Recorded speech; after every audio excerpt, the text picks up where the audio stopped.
If you haven't already watched your video or read the text summary on the Greek architecture orders on Blackboard, I do recommend that you do that. It's a really, really good introduction to Greek architecture. I'm going to have you learn quite a few architecture terms. We're going to spend some time on Greek architecture for the simple reason that Greek architecture is incredibly influential. It influences Roman architecture, but it's also going to influence Renaissance architecture, is going to influence Enlightenment architecture and Baroque architecture and 18th century architecture. If you look at any pictures that have been taken in Washington, D.C., you will recognize elements of Greek architecture. Public architecture, actually all over the world, is still influenced by Greek architecture. So still today, Greek architecture is very, very influential. And I'm not going to have you learn every single word. You'll notice that I've put a blue star next to certain words. Those are the ones I'm going to have you be responsible for. So there are different types of, or different styles, let's call them styles of Greek architecture that are known as the orders. The Doric order, the Ionic order, and the Corinthian order. I'm going to focus on the Doric and the Ionic for now. We'll briefly go into the Corinthian when we get to Roman art.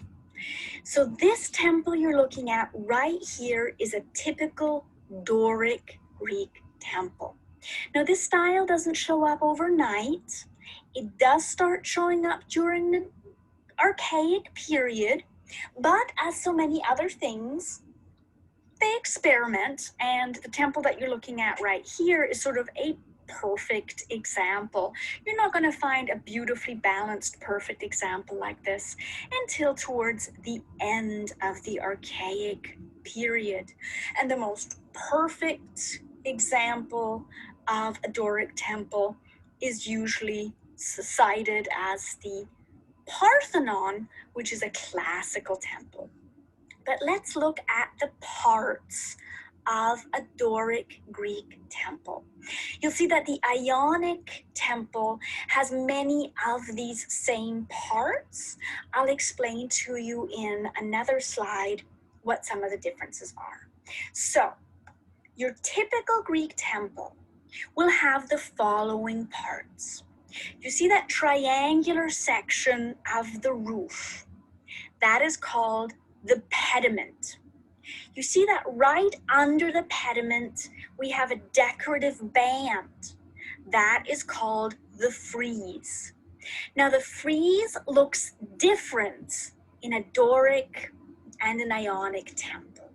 In a Doric temple, you have two sections in the frieze. In an Ionic temple, the frieze is just a continuous band. In the Doric temple, you have two different sections. If you look at the little close-up in the lower right, notice that the frieze has a section with 3 grooves and just a plain square section. The section with the 3 grooves is called the triglyph. Tri means 3, like in tricycle. So triglyph for the 3 grooves, and then metope for the flat square panel. I don't know if this will help you remember it, but metope means forehead. So pediment is the triangular section under the roof. The frieze is the decorated band that goes under the pediment.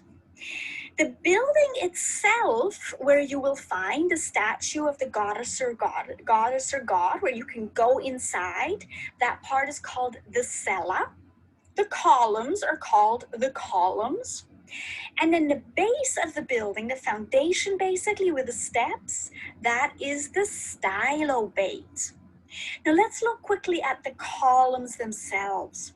You might remember when we talked about the temple of Karnak in Egypt. Do you remember the top of the column, that decorated top of the column? That's called a capital. If you look at our close-up on the right-hand corner again, that area highlighted in pink, That's the capital. And you notice these columns have grooves in them for decoration. Those are known as fluting. So the pediment, the frieze, the cella, the column, the stylobate, the capital with the fluting, and then in a Doric frieze, you'll have the triglyph and the metope. And as kind of an unofficial homework, I know things are rather harsh right now with COVID-19, but if you can safely drive around town, keep your eyes open. You will actually notice elements of Greek architecture on a lot of buildings. The Capitol, for example, has a pediment, it has triglyphs and metopes, it has columns and capitals. You will see different kinds of columns and friezes on various houses. You will see elements like this on all sorts of public and even private buildings. University buildings, court buildings, banks, libraries, museums, all sorts of different buildings still use Greek architectural elements like this. So let's go to the next slide and have a quick look at a Doric temple compared to an Ionic temple.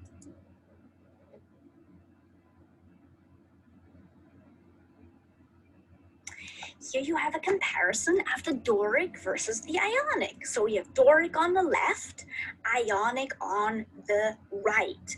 And the word order here refers to the architecture style. So let's look at the two close-ups in yellow first. So on the left, you have the Doric. You can see the capital is very simple. It's basically just a simple slab. And you can see that the frieze has two sections, your triglyph for the three grooves, and then your metope. You can see here that the metope is decorated with a carving. So the metopes can be plain or carved. Let's go to the right and have a look at the Ionic. You can see the Ionic has a much fancier capital. Do you see those spirals? It has those very elegant spirals on each side there. It curls into those beautiful spirals. Those spirals are called volutes. So they curl into those volutes. And you'll notice that the Doric column just stands straight on the stylobate. It just stands straight on the steps. The Ionic column has an ornamental base as well. So you can tell the two apart pretty easily just by the columns. And then if you look at the Ionic frieze, notice that it doesn't have the triglyphs separating it. The frieze, you can see in this example, we have some riders. It just continues right along the building. There's no separation going on there. And then the rather intimidating plan that I have up above, don't worry too much about that one. It just shows you that the proportions are different as well. The Doric tends to be more solid. Do you notice too that the Doric columns, they taper? The Doric columns are wider at the bottom and they get narrower towards the top. It's much less extreme in the Ionic. The columns are more or less straight from the bottom to the top. Do you notice too that the Ionic is a bit slimmer in its appearance? It has different proportions. So that's another way that you can tell the two apart. So if you were to be given a mystery temple on a test, these are all ways you would be able to tell them apart. First, look at the columns, look at the capital and check for volutes, check for a base, then look at the frieze. Can you find triglyphs or not? These are all excellent ways to find if you are dealing with a Doric or an Ionic temple. So they're much easier to tell apart than you might think at first. And I'm holding you responsible only for the terms that have a blue star next to them. So let's have a look at a couple of early temples. The examples I've chosen are Doric, because the Doric seems to have started a little bit earlier. And we will look at how some of the more interesting architectural developments came to be. And then you will see how in the Parthenon, all of this experimentation basically comes to its glorious conclusion in this temple that really is visually quite perfect.